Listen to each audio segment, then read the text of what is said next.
What do we say to the god of death?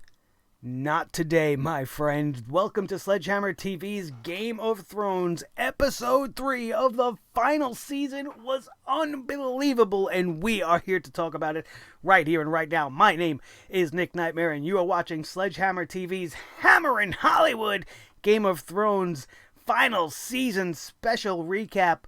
Let's do it.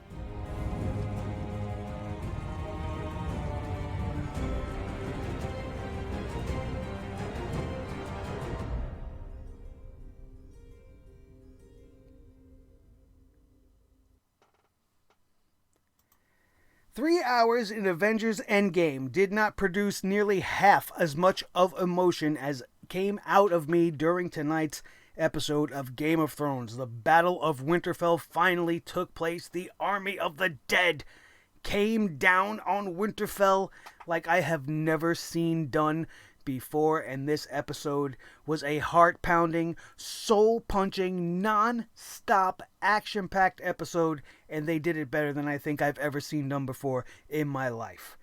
The build and the tension of this episode just in the first 10 minutes before any of the action even took place, between the score and the music and the pacing of that, juxtaposed with all of the fear that you've seen in the eyes of Tyrion and Jon and Dany and everybody as the Night King's army is just outside the wall. And it ramped up to such a beautiful proportion that once the battle was about to take place, you almost felt like you were right there in it. It took them almost no time to generate your emotions and bring you right there. It was so powerful. And so much beautiful cinematography in this episode. Right from the start, when Melisandre shows up out of nowhere and lights the Dothraki horde's swords ablaze. What a beautiful feat of filmmaking that was. And that is just one of many shots tonight that we could just go on and on about how great the directing and the filmmaking, just as a team, everybody at Game of Thrones, they were unstoppable with this episode. I don't even know how they're going to top it with 2 more episodes to come. They may have blown their load with episode 3. It was so good. They accomplished something that many people cannot do. Almost 1 hour and 20 minutes of action. 1 hour and 20 minutes of battle.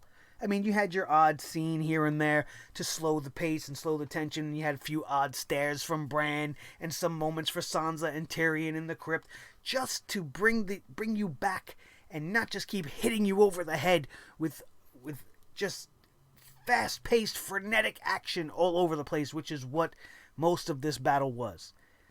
But they gave it such a deliberate and smooth pacing, and they would cut from these crazy, large-scale, landscape-style film of thousands of people battling throughout all of Winterfell, outside the castle, inside the castle, bodies everywhere, and then we would cut it to something completely different, inside of Winterfell, inside the rooms and the hallways, in a very confined, suffocated space, very dark, where you can hear the undead around you, but in this case you can't see them. You don't know where they're coming from, and it takes a very horror film type feel. It out-Resident Evil'd Resident Evil. It felt like an outstandingly produced episode of The Walking Dead. The Walking Dead wishes they could do stuff the way that Game of Thrones did their zombie stuff tonight. Holy shit, man. So much great moments that came at us. Everything on this show was absolutely brilliant. The fact that we had so many different parallel storylines going on in such a grandiose battle, which all is happening in one central location at Winterfell, is a testament to this film. I'm calling it a film because that's what it felt like. I felt like I experienced a full-on film. This was not just an episode. It was amazing. We had Brienne and Jaime doing things that we've heard them mention throughout the series. Oh, would you ever fight side by side with me? And you knew we were going to see it at some point, and seeing it tonight was absolutely great as they fought back to back on the top of the walls of Winterfell, just holding back the armies of the undead to the best of their ability. We seen Tyrion and Sansa in the crypts wanting to help, feeling inside like they shouldn't be hiding, but knowing that this was probably the best place for them to be. And then even in that moment, they would have some sort of a moment of heroism as well. Though it wasn't as physical and violent as everybody else's, it was still there. Arya and the Hound and Beric in that whole zombie-like sequence that we talked about inside of Winterfell. Very slow, very stealthy, very dark and dramatic. The tension was just there throughout this whole thing. You could barely take a breath as we went throughout this whole thing watching as fans. Imagine being in some sort of a situation like that. Holy shit, man. Holy shit, I wouldn't want to be any of these guys. Then you had Daenerys and Jon on the dragons, battling the Night King, in the air above the clouds, in some of the most beautiful CGI effects I have ever seen. I forgot completely that I was watching computer-generated dragons flying around some sort of computer program. It broke all of that. It completely drew you in. It was so masterfully put together, and it just told such a great story.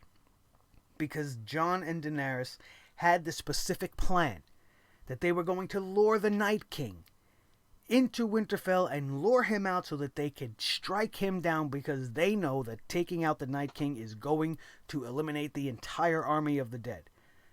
But when the Dothraki charged forth with their blades ablaze, fire and all, and were extinguished like that, so were the hopes of Daenerys and most of the people watching still in Winterfell.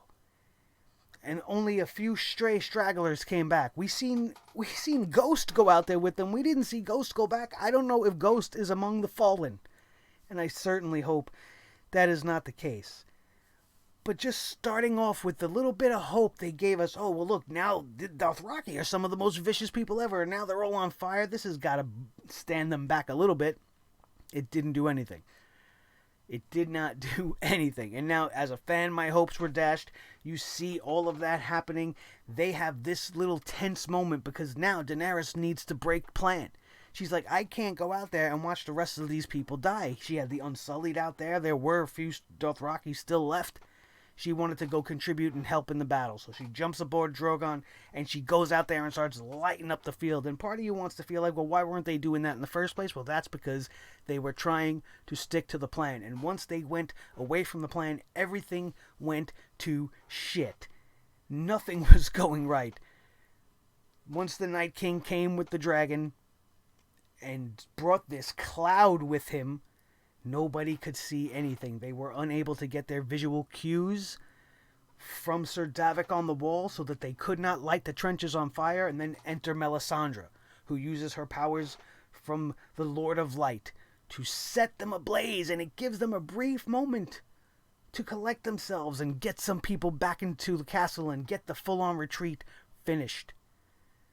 But the Night King, being the vessel for all of these mindless sacks of bones, just sends them forward, sacrificing themselves, creating little bone bridges over these flaming pikes so that the attack can commence. And then everything just breaks further from there. It just ramps up and ramps up into a point where there was no way you could see them coming out alive. There was no way. It was absolutely insurmountable. And just when you thought it was that bad, it was made even worse. Because Jon Snow at one point is trying to approach the Night King as he's making his way towards Winterfell so that he can go and get Brandon Stark and end humanity forever. But the Night King knows he's coming up on him. And he turns around and he raises the thousands and thousands of people that have just died during this battle and turns everybody against them. And at this point, that I'm sitting here, I'm like, there's no way. There's no way out. I did a little bit of a reaction video. I'm going to have to edit it together, and I'll put that up for you guys after we get this one up. I promise I'll have it there, so you will see my genuine reactions to many of the moments that went down. And it was just too much. It was just too much that you just clearly couldn't see what was coming at the end. They put it together so perfectly. And if you're anything like me, You got so caught up in everything that you forgot that Arya was even out there.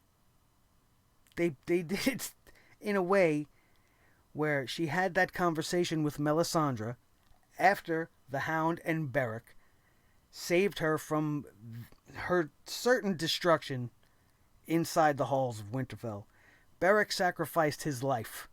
He gave his life to save Arya because somewhere deep down inside he knew that she was more important than he was.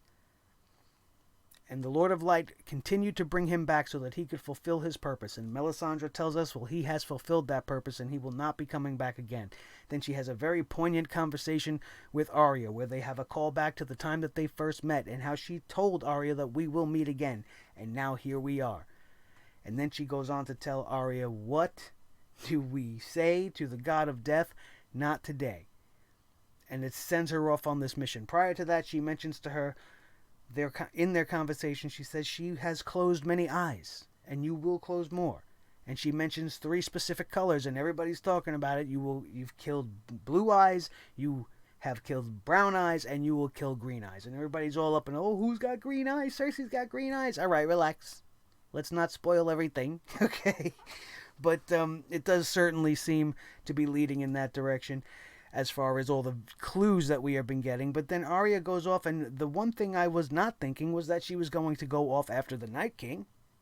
That's certainly not at all what I thought was going to happen. But in a moment that was just out of nowhere and gave you a full range of emotions up and down like a roller coaster within 30 seconds flat, Arya Stark, as the Night King is about to strike down Bran in the Godswood, after Theon Greyjoy sacrifices himself to try to have one final stand, comes flying out of the bushes or somewhere. She was not seen.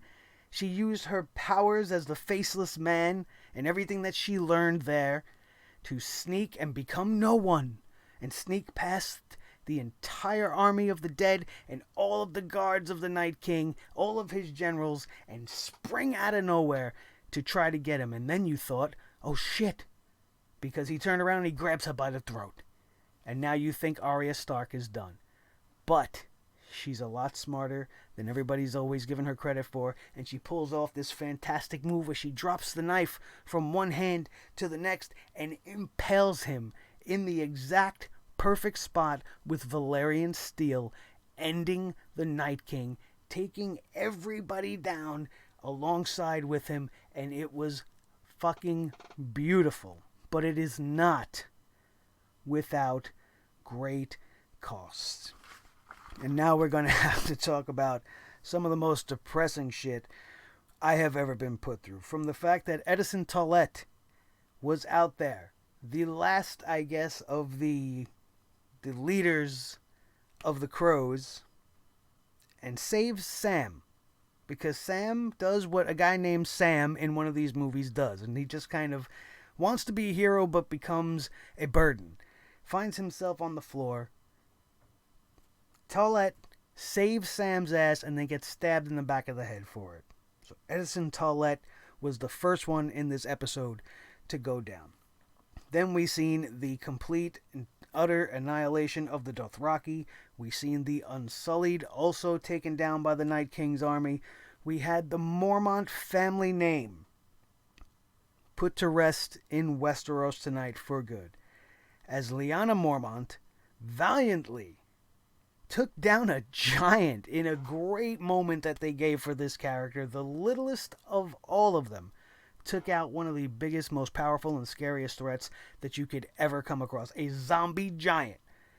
And it was gut-wrenching to watch because the giant, as she charged at him, just grabbed her like a bug, like a cockroach, and picked her up and started to squeeze, and you heard the bones in her chest snapping, and you knew that this was the end. But before she could have her last breath, she took her Dragonstone dagger and drove it into the eye of this giant and took down the giant inside before he could do any further damage, giving her a heroic moment in death and a valiant valiant exit from the show for a character that wasn't even supposed to be more than a few lines on this show, and that's a testament to the young actress that is playing her, that they wrote her this grandiose exit from the show.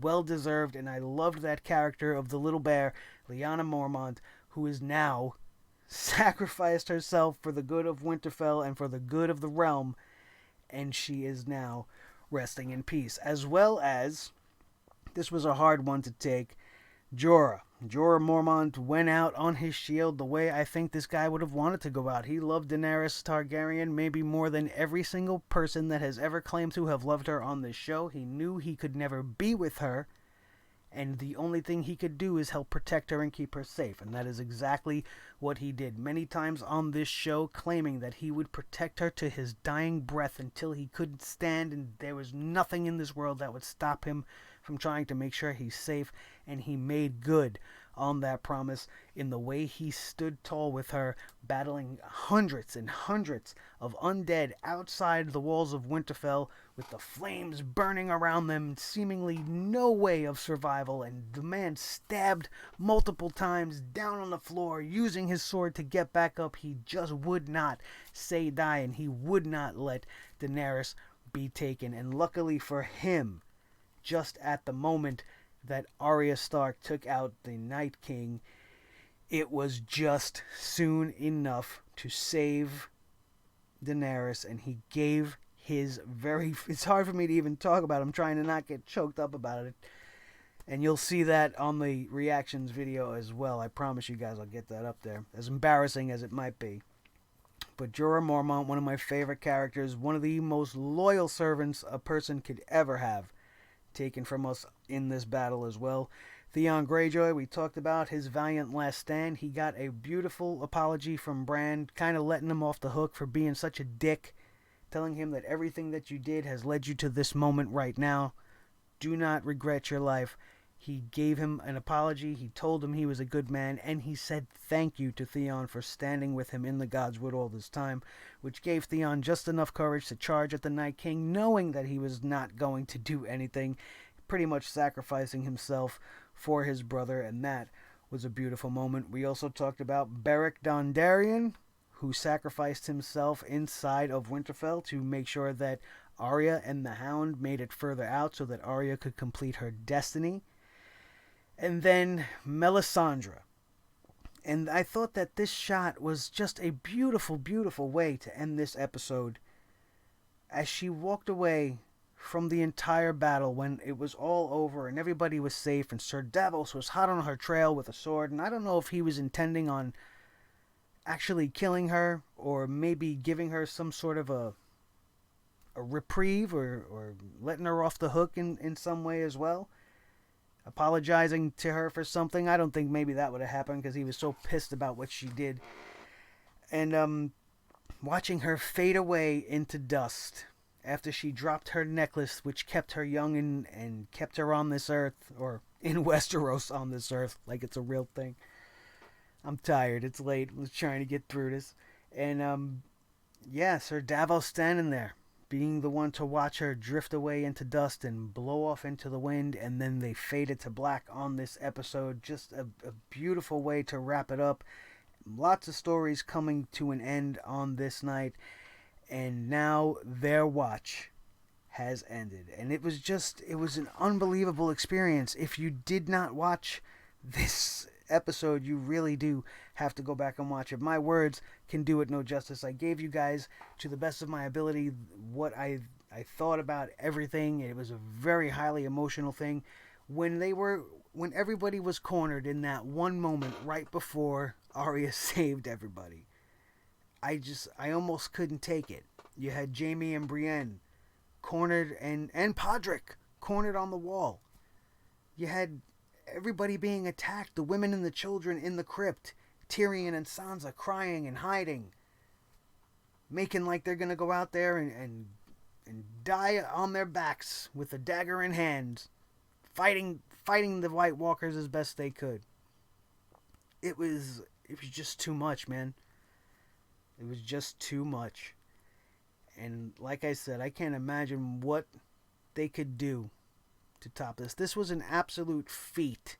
This was an achievement in television, in entertainment. Even if you don't like Game of Thrones, I don't know why you'd be watching this if you don't, but if you're a person that don't like Game of Thrones, or if you know somebody that doesn't enjoy Game of Thrones, point them to this episode. Because I don't think there'll ever be anything better. It was absolutely that great. The Great War is over. Arya Stark, the Night King Slayer. Unbelievable. What an unbelievable episode. That's all I got to say about most of this. And if you have any questions on anything that maybe I missed that you might want my opinion on, of course, the comment section is open to you guys down below. Thank you for checking out our Game of Thrones review and reaction here on Hammer and Hollywood. It's the first time we did one of these. We will probably do so for the next couple of episodes, as well as we are about to say goodbye to what is turning out to be the greatest show that has ever been on television. And it's not because of all the fighting and the battling and the action. It's because you want drama, you want intense, you want to feel like you were put through an experience. Not a Viking experience, a Game of Thrones experience. Holy shit, man.